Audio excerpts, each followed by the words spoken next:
নামাজের ব্যাপারে আল্লাহ যখন বলেছেন তখন বলেছেন যে আকিমুস সালাহ, নামাজ আদায় করো, আদেশ।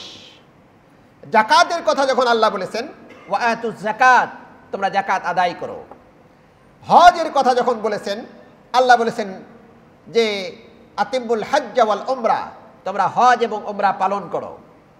তারপরে জিকির করার কথা যখন আল্লাহ বলেছেন ফাযকুরুল্লাহ যিকরান কাসীরা, বেশি বেশি করে জিকির করো। তার মানে সবগুলি পজিটিভ।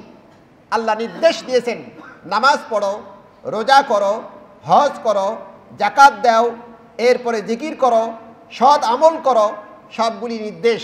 কথা বলেন ঠিক কিনা? কিন্তু একটি মাত্র জায়গা, খুব ভালো করে খেয়াল করুন সিয়ামের ব্যাপারে,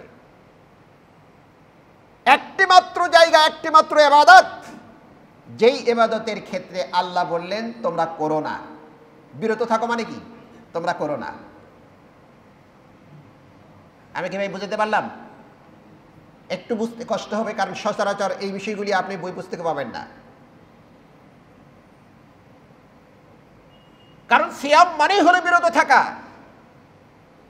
আল্লাহ বলছেন তোমাদের বিরত থাকা আমি লিখে দিলাম, পরহেজ করা তোমাদের উপরে ফরজ করে দিলাম,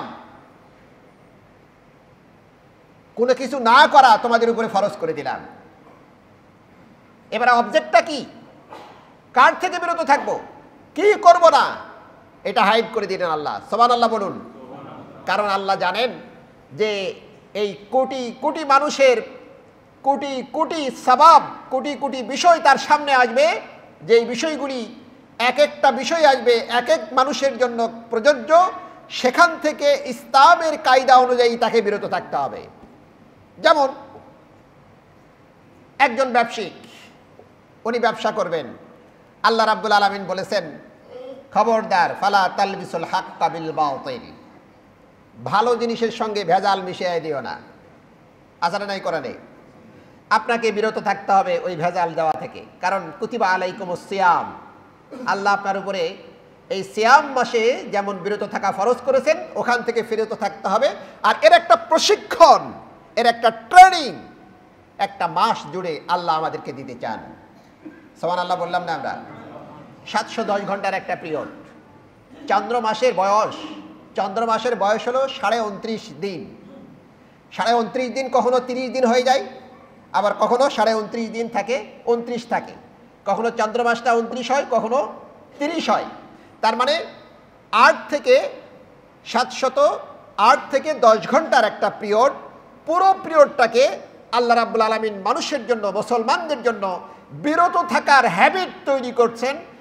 মানুষ যাতে অন্যায় থেকে, অনাচার থেকে, পাপাচার থেকে, লোভ থেকে, ক্রোধ থেকে, রাগ থেকে নিজেকে সেভ করে অন্যায় থেকে বিরত থাকার একটা প্রশিক্ষণ গ্রহণ করতে পারে এবং বাকি 11টি মাস সেই প্রশিক্ষণটা ইমপ্লিমেন্ট করতে পারে, কাজে লাগাতে পারে।